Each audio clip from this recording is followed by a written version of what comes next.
rub your stomach with your right hand. Simon says, make your best animal noise.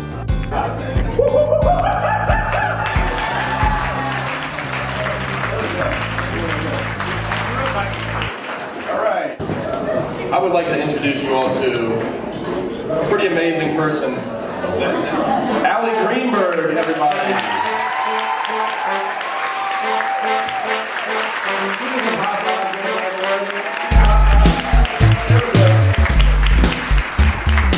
There it is. We thought it'd be fun to do a walkout song, but I don't know if that ended up happening. It was going to be All I Do Is Win. Or actually, it was Hate It or Love It by The Game, because game. All right, good morning, everyone. My name is Greenberg, and I am so excited and definitely a little bit nervous to be here with y'all today. Creative Mornings holds a really, really special place in my heart. As Doug said, I moved here just last year, and Creative Mornings was basically the first place that I came knowing that I could find my community here and meet new people. So it means a lot to be here with y'all this morning, and I'm really, really excited to share a little bit more. There were a lot of places that I could go with this topic, just like with any of these Creative Mornings topics. But for me, I come from a sports family, and I just kind of had to go back there. So we're going to go back a few years. It's 2002 in Philly, and I'm really into sports. I played everything growing up: soccer, basketball, tennis, gymnastics. I swam, I played golf, I ran track, kind of everything. But then at some point I just stopped doing all of that. And basically that was puberty, where I realized that all these girls that I'd been playing with that I was actually playing up because I was young for my grade, all sort of like hit their growth spurt and just were suddenly much better at everything than me. And I just like did not take it well. And that's just kind of when I realized that like the game is rigged. And if you know me, like this is me. So I kind of like didn't like it then and have not kind of gotten over that concept since. So I'm definitely can be a little sour sometimes, but I like to embrace that this is me and not put on that face. And that, you know, I don't want to go into all the details of kind of what happened throughout me giving up all of these sports, but they were such an important part of my life, and I'm still a huge fan, but kind of started focusing on other stuff. But of course, I'm not going to talk to you about that. That's not that exciting. But I do want to talk to you about is at the same time, just across town, something else was going on. And that was Indignant Iverson Erupts. Does anyone know what I'm talking about? There's like maybe some boys in the audience, right? So yeah, I heard practice. When I thought about game, the first thing that came to my mind was practice and this press conference. So just like really brief background on this is that Allen Iverson was the star player for the Sixers, and they didn't have a great season. And at the end of it, the season end press conference, he got asked a lot about practice because they kind of wanted to blame him for the issues that the team had. And there was a rumor going around that he hadn't showed up for practice. So in the spirit of teamwork and playing the game, I'd love to have a teammate come up, Lindsay George, who is a Creative Mornings volunteer, and we are just going to give you a little bit of background on what happened at this press conference. So I'm going to be the reporter, and Lindsay is going to be Allen Iverson, and we're coming in like this has been going on for a while. This is sort of in the middle of the press conference, and he's already been asked a lot about this practice issue. So could you clear about your practicing habits since we can't see you practice? Coach says I miss practice, and y'all hear it, then I might have. I might have missed one practice this year, but if someone says he doesn't come to practice, it could be one practice out of all the practices this year. So you and Coach Brown got caught up on Saturday about practice? If I can't practice, I can't practice. If I'm hurt, I'm hurt. It's not about that at all. But it's easy to talk about it and sum it up when we're sitting here and we're talking about practice. We're sitting here, and I'm supposed to be a franchise player, and we're sitting here talking about practice. I mean, listen, we're talking about practice. Not a game, not a game, not a game. We're talking about practice. Not a game, not a game. We're talking about practice. Not a game that I go out and die for and play every game like it's my last. We're talking about practice. I mean, how silly is that? We're talking about practice. I know I'm supposed to be there. I know I'm supposed to lead by example. I know that, and I'm not shoving it aside like it don't mean anything. I know it's important. I do. I honestly do. But we're talking about practice. We're talking about practice, man. We're talking about practice. Practice? We're talking about practice. We're talking about practice. We're talking about practice. We ain't talking about the game. We're talking about practice, man. When you come into the arena and you see me play, don't you? Absolutely. You see me give everything I have, don't you? Absolutely. But we're talking about practice right now. End scene.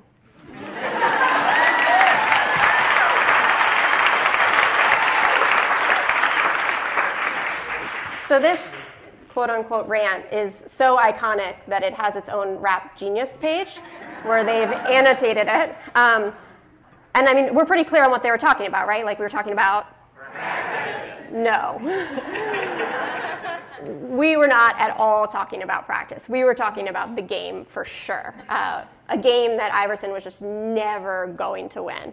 So if you look deeper into this, basically he's saying, I'm a franchise player. I am the best on the court every single night. Like, look at my stats. He was the season MVP previously. And they're talking to him about practice, potentially one practice in an entire season that he missed. And Jordan would miss practice all the time, but he'd do it to go golfing. And like, that's cool because Jordan was Team USA, right? He was clean cut and he was everything that the game, the league wanted him to be. And Iverson was season 2 The Wire Bodie, and like that was not gonna work out, right? Like that just wasn't what the game was trying to be. I mean, he is the reason why the NBA instituted a dress code, and now you see all the players looking dapper. It's because they didn't want this as their image. And he's from Virginia, he's, from the shore, like we know this guy, and he was undeniably an all-star, but it just did not matter because he was never gonna be able to play the game that they wanted him to play. And he was just never gonna win. So yeah, I mean, the game is rigged. And once we start realizing that, then we can kind of do something about it. And when I realized that idea of like, we're all playing this game, and it's generally one where someone else wrote the rules, it means that home court advantage is just always in effect. But you can't do anything about it or change it until you really understand that situation.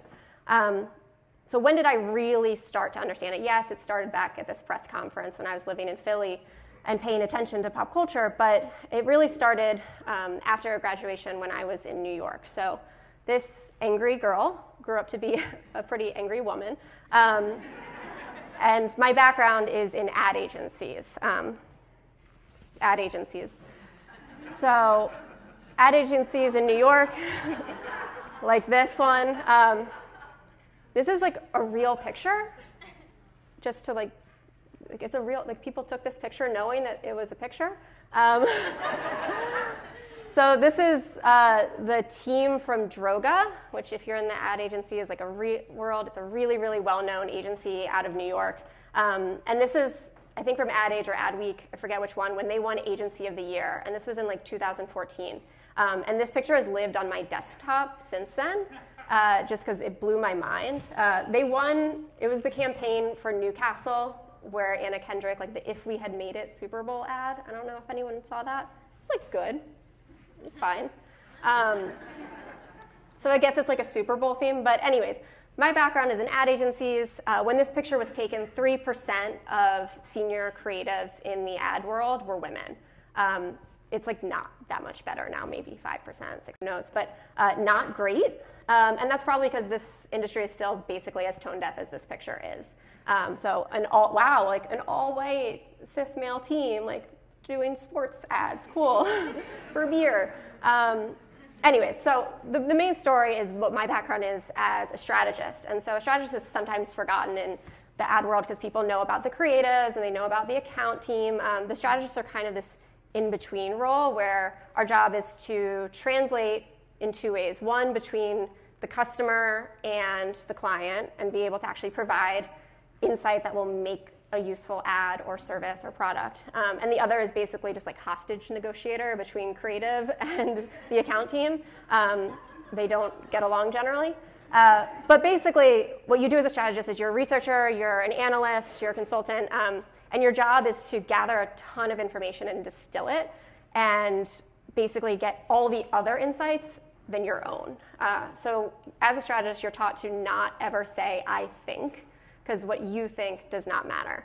And that kind of was something I struggled with, and it introduced me to this idea of this game being rigged, and that no matter what I thought or like what I knew, it still needed to be substantiated by someone else's words. And it got me thinking about Iverson and about people, underrepresented folks and women in particular, that have kind of consistently been told that their voice on its own merit and their thoughts and their ideas on their own merit need substantiation in order to be valued. And it didn't matter that you can be the all-star the year before or you can lead the league in scoring.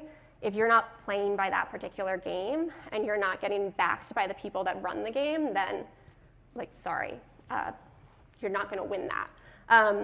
So I don't know exactly kind of when this shift for me happened, but I know that I was raised, like most women are, as to be a good girl. That meant that you play by the rules and you follow the game plan, and you really kind of just play your role in particular. And I'm not sure exactly when the shift happened that I realized I didn't want to do that anymore, but it was probably somewhere between like the most, 10 days of a pitch after another 10 days staying late of another pitch, 3 full 4, 5, and 6 trains going past me on the 86th Street station, where all of a sudden I was like, this game of New York ad world is not one that I either want to or can win. So at some point I was just like, I'm doing this instead. So this is me at the same photo shoot, just like, again, for the same sweater, everything. It's like a really good outfit, and I kind of wish that I had that still today. I also was looking for an Iverson jersey, and I texted like 6 guy friends, and none of them had one here, and I was really bummed out about that. One of them even said like, oh, if it was 2005, I'm like, this is an iconic person. But anyways, I digress. So this is me as a bad sport.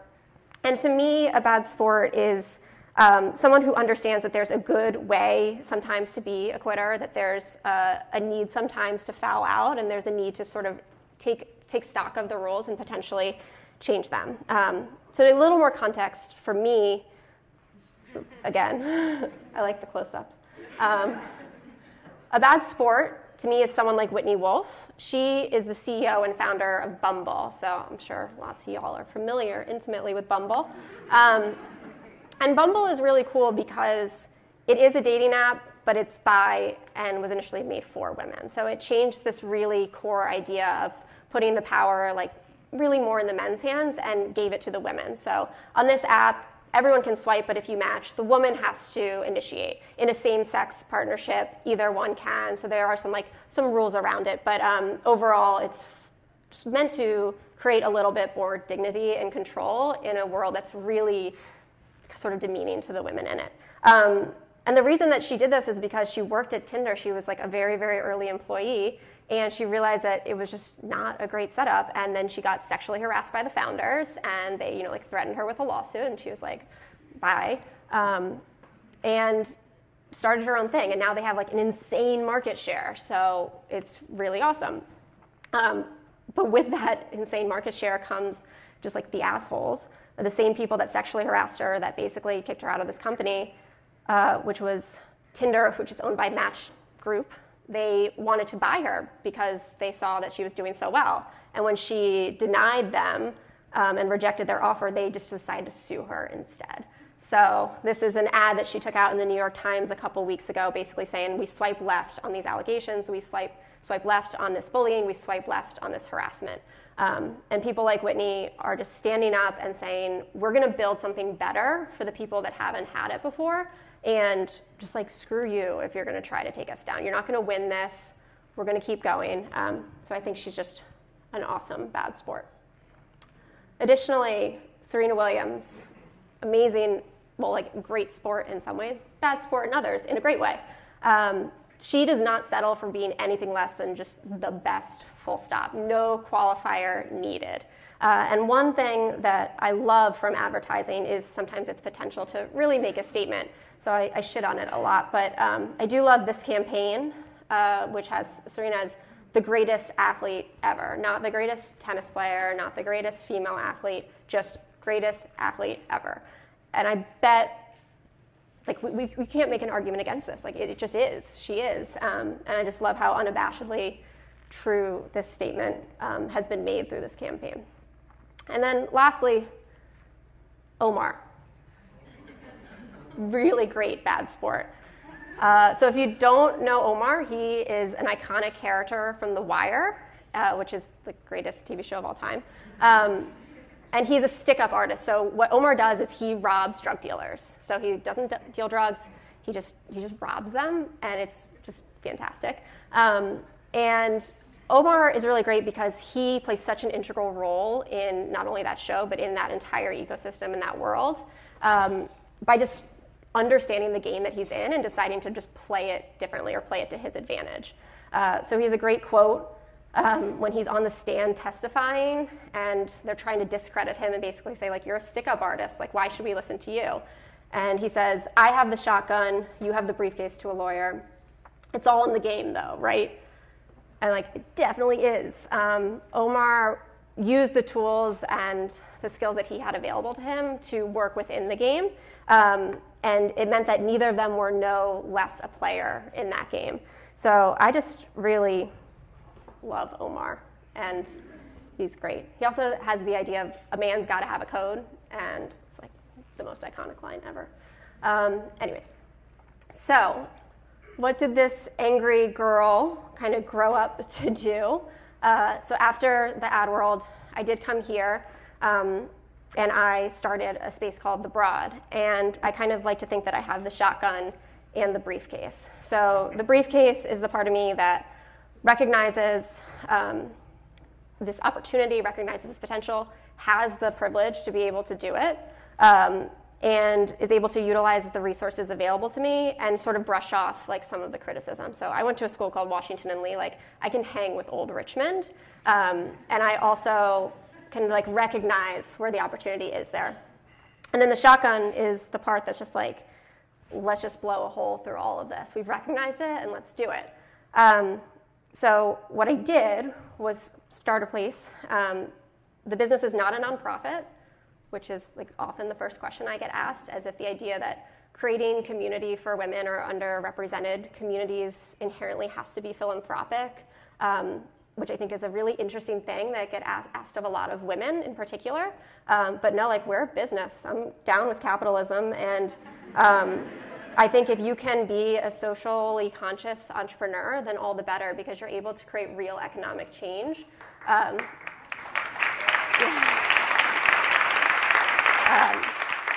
I don't think that as women or as underrepresented folks, we have to think that, you know, we have to just do something for good. I think that there's real power in business and being able to utilize that to our advantage. And that doesn't mean that we don't give back. I mean, giving back is inherently part of this business. So we make sure that we have memberships available to those who can't afford it, so it's not just pay to play. We have sliding scale and donation base for most of our events. Anyone that needs to come, like, just let me know and we'll get you in. So I don't want money to ever be a barrier, but we do raise a lot of money for nonprofits, and we try to incorporate that aspect into everything that we do, but we are first and foremost absolutely a business. And I think that's a really important distinction to make. But what I also did not do is start a traditionally female business. So you'll see kind of this group of women that are fantastic entrepreneurs that do things in traditionally feminine spaces, like a nail salon, a hair salon, a fitness studio, something like that, which are all well and fabulous, and kind of the area that we say, like, cool, you go do that, right? Open your boutique. And those are serious, serious businesses, and yet they've kind of been lumped together as this idea that that's women's work almost, or like that's women's entrepreneurship. And when you try to do something outside of that, you often just run into the same old boys club kind of stuff. So we don't do that in particular. We just built a space that straight up serves a population that has been consistently underserved by mainstream entrepreneurship. And that's pretty exciting. And we can do that in partnership with all sorts of other businesses and with the traditionally feminine spaces, and we do that. But we want to make sure that it's clear that we're trying to do something a little bit different, and that it's okay to do that. But it's interesting the criticism that brings forth when you're not playing in your lane. So what is the Broad? The Broad is a space for women. And that means a lot of different things. One way that we make space for women is through just design. So the first way that you'll understand what the Broad does is through our physical space. We are a 2,500 square foot loft in Monroe Ward, actually. We're a block away from Broad Street, around the corner from the Maggie Walker statue. And during the day, you'll see people getting some work done, might take a meeting, enjoy lunch, or just read a book. And then in the evening, we have talks, programs, workshops, all that kind of stuff, which I'll get into as well. But physically, our space was designed by and for the women that it serves. And I also should say women and gender minorities is kind of our larger framework or audience. So anyone that identifies with this mission is welcome. And we have an interior designer that's a woman. Our lighting designer was a woman. Our wallpaper was created by two of our Broads and installed by myself and my friend Christine with no help from Chris in the front row. Our soundtrack is women except when I play Hamilton. Kind of every little piece from the mural that you see by Emily Herr to the books in our library, which are all by and about women, to the coffee that we source from Lamplighter, which is 2/3 female-owned. Everything is trying to be very intentional to represent that, hey, we have these makers and these entrepreneurs in the city. There's no reason why we can't show their work and create a space that really lives up to this idea of you can be that here. You can see representation on the walls and kind of in the air. So that's a physical space. And then I will also say, like, the breather room, for example, in the bottom center, is a place specifically meant for nursing, pumping, crying, kind of whatever you need to do in a comfortable space. So we want to make sure that it's not an afterthought, it's not just like a functional regulation, check the box, but that it's really something a place that you feel at home in. Making space also means making space for conversations. So a big thing that we do, especially in the evenings, is talks, panels, workshops. We have a weekly yoga class, which is with Amber Carnes, all body positive yoga, so come as you are. We had this panel actually earlier this week on Tuesday in the center where we talked about the stigma of female pleasure. So we talked about like some pretty serious stuff. Last night we had some people over to talk about the changing cannabis culture and legislation. We've had one on the politics of hair and really diving deep into the ways that women's hair has been treated across all of our many intersections.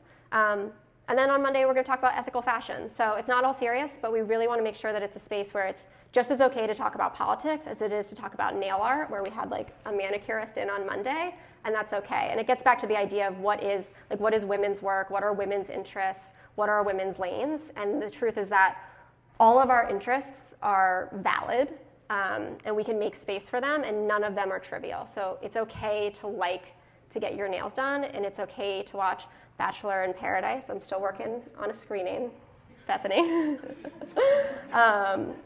And it's also okay to want to talk policy and to talk about money and all that kind of stuff. So we also have office hours with lawyers and accountants where all of our members can come in, ask questions. We have round tables where we can open up a bottle of wine and say, hey, what does it mean to buy your first home? What does it mean to be pregnant? What does it mean, for all of these things? And we want to just make space for those conversations. And then last but not least, the Broad is really about making space for women through connections.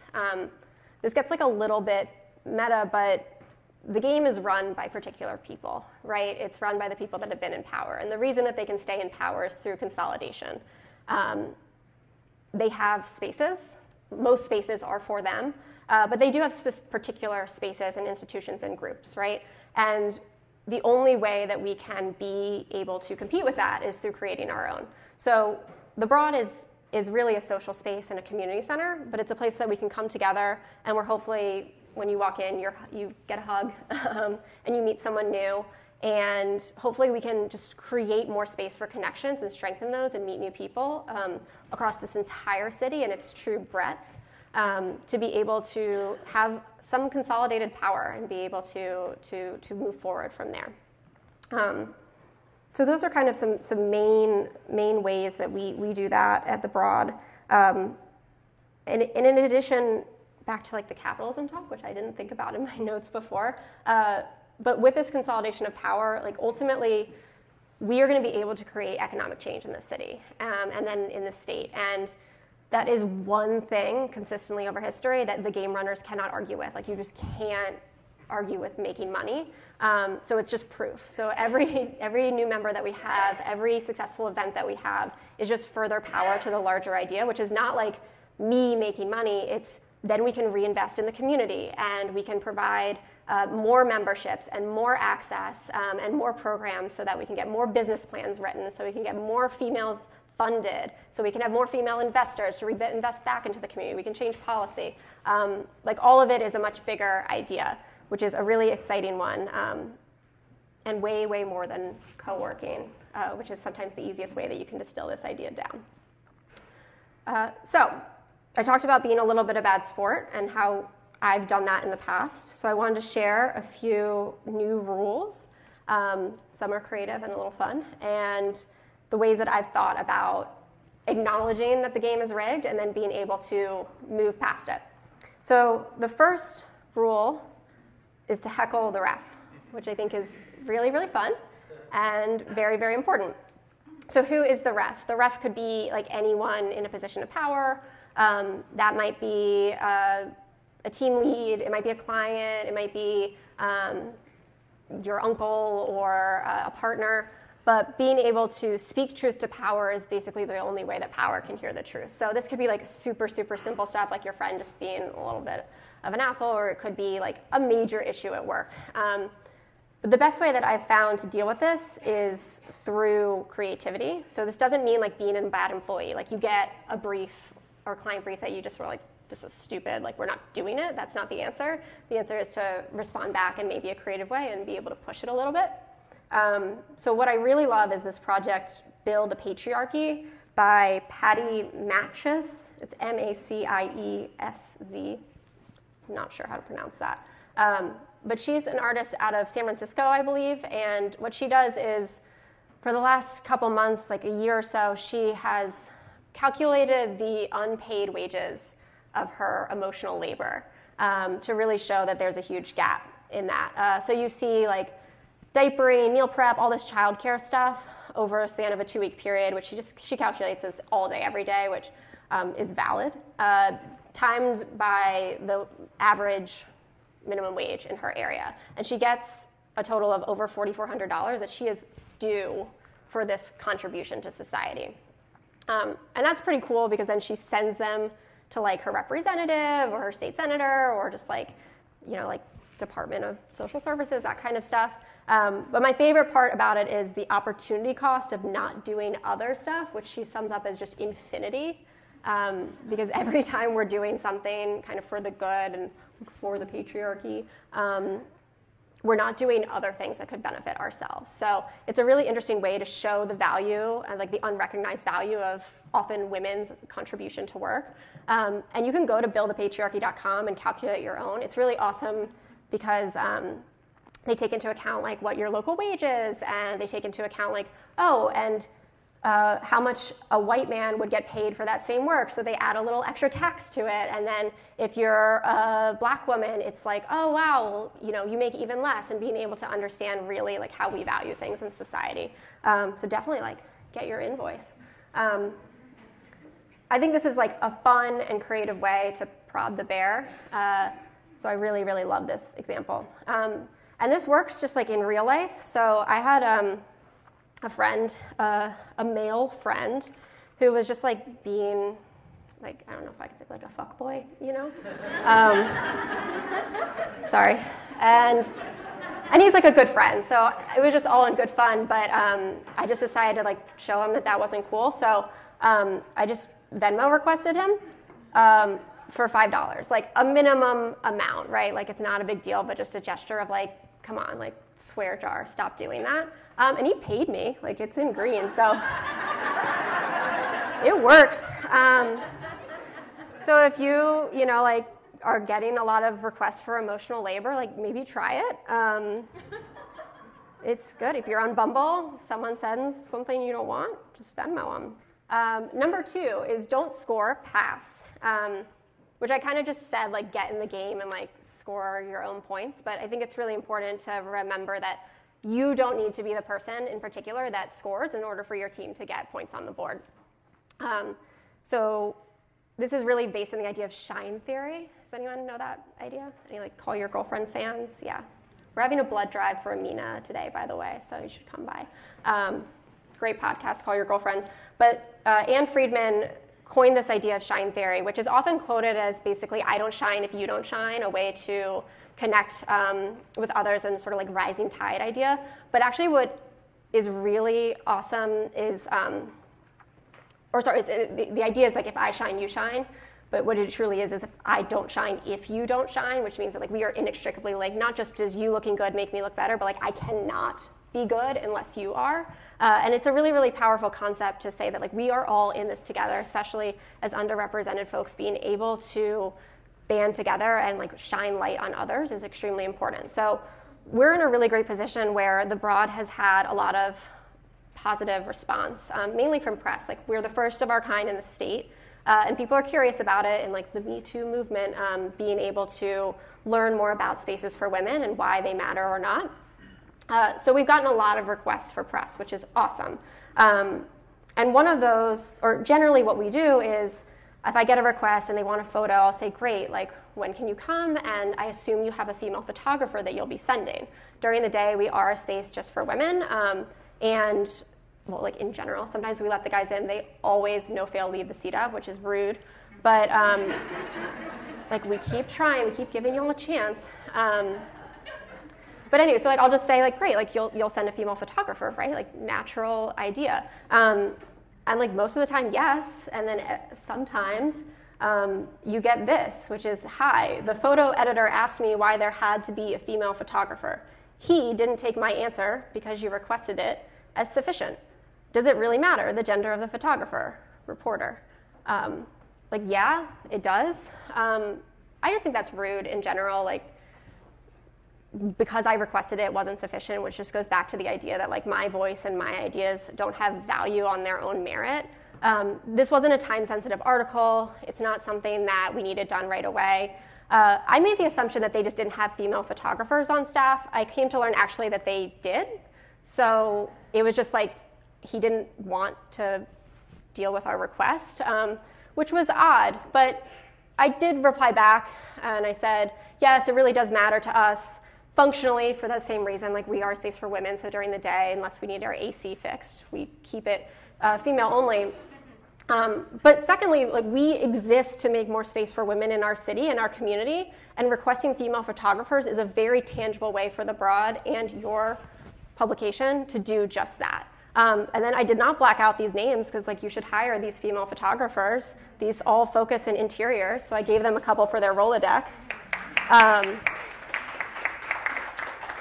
And I just said, I'm hopeful we can get a date on the calendar soon, and I never heard back about this article. And, like, that kind of sucks, but I'm cool with that. Like, we were in Architectural Digest, and, like, when one door closes, another one opens, and they didn't have a problem with that. And this morning, we were on NPR, and, like, they sent a female reporter, right, who's in the audience right now, go Mallory. And, you know, it could have been a shitty thing to deny that, and I am in a position of privilege where I can say, we have this other press, I can go without this article, and a lot of businesses are not, so I understand that. But because I have that ability, it is so important that we don't just take it as they request it, but that we say, no, like, send a female photographer, what's the deal? Like, we have a female photographer here taking pictures, we have a female videographer, like, there's no reason why we can't do that. So being able to really practice shine theory is a super crucial component of the Broad, and something that I'm really proud of how we go about it. And I would encourage y'all to be thinking about when you're hiring for bringing on a freelancer, when you're hiring, making sure that not only are you hiring diversity, but that you're encouraging more of it in your space, in recruitment, in vetting, in growth. It's just a really, really important thing, and it's like so easy. There's tons of them here. I curate programming all the time, and like I can find you the most specific expertise in Richmond, and there will be a woman that does it. So like it's not that hard. Like I can find experts on anything. So you can find a female photographer and find a time in the next month and a half for them to come by. And then rule number 3 is root for the other team. And this is a little bit similar, but I wanted to steal a little exercise from Dr. Tiffany Jana, who's an awesome diversity and inclusion expert in the city. If you ever have a chance, definitely go and meet with her. So just like 10 seconds, think about the last 5 or so pieces of content that you consumed. It could be like a musician, it could be a podcast, maybe a movie, TV show on Netflix. And think about what characters were in it. Did they look like you? Were the showrunners, like the writers or the producers, similar to you in background and education, race, all that kind of stuff? I know that if you're like me, there is some diversity there, but it's still predominantly like white millennial influencers in my world. And so yes, like I watch Spanish miniseries on Netflix, and I read Between the World and Me, but that's not really always enough. And even if you watch The Wire, it's still written by 4 white guys. So it's not really an example of something that is as representative as you might hope. And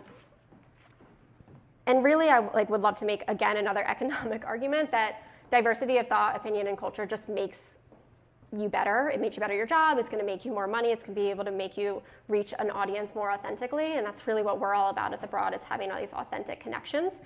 So just making space for people's voices and learning more from them and just opening up to hearing what they have to say is of great, great value. And that's not always easy. You have to look a little bit deeper, but it's well worth it in the end. And so when it comes to this idea of not always being easy, I want to end with a full circle rule number 4, which is practice, which is different than the one that we started with. But really, in all seriousness, we're always practicing. I'm practicing right now. It's my first time actually speaking in front of people. I think it went okay, but we'll see later. But you just have to practice. You're gonna say the wrong thing. You're going to make a mistake. Your jokes will maybe fall flat. You might be more serious, and you wanted this to be upbeat. But you just have to keep going and keep trying. You're not gonna win the game if you never kind of get skin in the game. So you're gonna face challenges. You gotta keep going, and it's not gonna be an easy process. But all you can do is just keep practicing, because if you want to win the game, you just got to get really, really good at playing it. So right now, in this exact moment and in this city, we have a really awesome opportunity. I moved here 14 months ago. My business has now been open for 3 months. You can do anything you want in a city like this. So I definitely encourage all of you to think about what changes you want to see made, and to go out and be a little bit of a bad sport today, and hopefully play your own game and start your own soon. So thank you.